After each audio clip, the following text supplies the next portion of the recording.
बिहार की सियासत में एक बार फिर से गर्मी लौट आई है। विधानसभा चुनाव की घोषणा के बाद से ही या यूं कहें कि पहले से ही सबकी नजरें एक नाम पर टिक गई थी और वो नाम है नीतीश कुमार। कभी सुशासन बाबू के नाम से मशहूर रहे नीतीश आज अपने राजनीतिक सफर के सबसे नाजुक मोड़ पर खड़े हैं। सवाल सिर्फ इतना नहीं कि क्या एनडीए दोबारा सत्ता में आएगा, बल्कि ये भी है कि क्या नीतीश कुमार अब भी एनडीए की सबसे मजबूत कड़ी हैं या फिर सबसे कमजोर कड़ी बन चुके हैं। नमस्कार, खबर प्रधान देख रहे हैं आप और मैं हूं सजल रघुवंशी।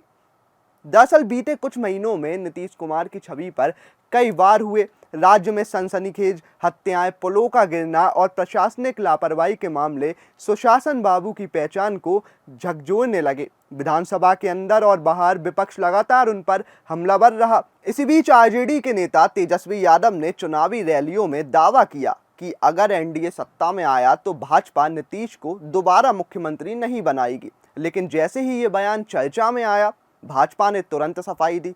उप मुख्यमंत्री सम्राट चौधरी ने कहा कि नीतीश ही मुख्यमंत्री रहेंगे। वहीं केंद्रीय मंत्री और राज्य प्रभारी धर्मेंद्र प्रधान ने दोहराया, मुख्यमंत्री पद के लिए कोई वैकेंसी नहीं है। ये संदेश साफ था। एनडीए में नीतीश अब भी चेहरा है और भाजपा समेत सभी सहयोगी उनके साथ खड़े हुए हैं। भले ही कुछ चुनावों में जेडीयू की सीटें घटी हों, लेकिन बिहार की राजनीति में नीतीश बाबू का दबदबा देखने से बनता है। अब भी वो पुल हैं जो सत्ता तक पहुंचने का सबसे भरोसेमंद रास्ता माना जाता है। उनके विरोधियों ने पलटू राम कहकर तंज कसते हैं क्योंकि उन्होंने एनडीए और महागठबंधन दोनों के साथ सत्ता चखी है। लेकिन उनके समर्थक कहते हैं कि अगर नीतीश ने पलटी मारी तो वो बिहार को जंगल राज से निकालने के लिए थी। लालू राबड़ी के 15 सालों को एनडीए ने अराजकता का काल बताया था और नीतीश ने खुद को उस दौर के विकल्प के रूप में पेश किया और यही उनकी सबसे बड़ी ताकत बनी। साल 2005 से लेकर आज तक नीतीश कुमार ने बिहार के विकास की कई कहानियां लिखी। सड़क नेटवर्क का विस्तार, हर गांव तक बिजली पहुंचाना, स्कूलों में लड़कियों की बढ़ती संख्या और कानून व्यवस्था में सुधार, ये उपलब्धियां नीतीश के सुशासन ब्रांड की बुनियाद बनी। हालांकि 20 साल बाद अब लोगों की अपेक्षाएं बदल चुकी हैं। रोजगार, निवेश और पलायन रोकने जैसे मुद्दे नीतीश के लिए बड़ी चुनौती बन गए हैं। लेकिन राजनीति के समीकरण में उन्हें एक बड़ा फायदा है और वो है विपक्ष का चेहरा तेजस्वी यादव। अपने पिता की विरासत के बोझ से आजाद नहीं हो पा रहे हैं अभी तेजस्वी यादव। नीतीश कुमार की सबसे बड़ी ताकत रही है उनकी सामाजिक इंजीनियरिंग। उन्होंने बिहार के राजनीतिक गणित को नई दिशा दी। जहां यादवों और मुसलमानों पर केंद्रित आरजेडी की राजनीति के समांतर उन्होंने गैर यादव, ओबीसी, ईबीसी और अनुसूचित जातियों को जोड़ा। भाजपा के साथ गठबंधन ने उन्हें स्वर्णों का भरोसा दिलाया। यानी एक ऐसा सामाजिक समीकरण तैयार हुआ जिसमें हर वर्ग का कोई ना कोई हिस्सा नीतीश के साथ था।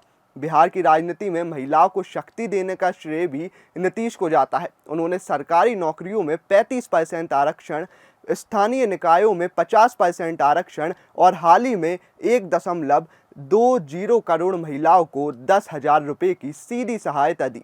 ये वही वोट बैंक है जिसने हर चुनाव में चुपचाप नीतीश को मजबूत किया और यही वजह है कि आज भी उन्हें महिलाओं का सबसे भरोसेमंद नेता माना जाता है। नीतीश कुमार की अब एक और बड़ी पहचान है और वो है उनकी सादगी और ईमानदारी।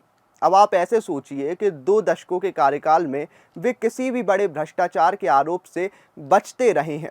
ना कोई पारिवारिक वारिस राजनीति में, ना सत्ता का दुरुपयोग करने का रिकॉर्ड। जहां दूसरी ओर कई क्षेत्रीय दलों पर भाई भतीजावाद के आरोप हैं, वहीं नीतीश ने खुद को उस राजनीति से अलग रखा।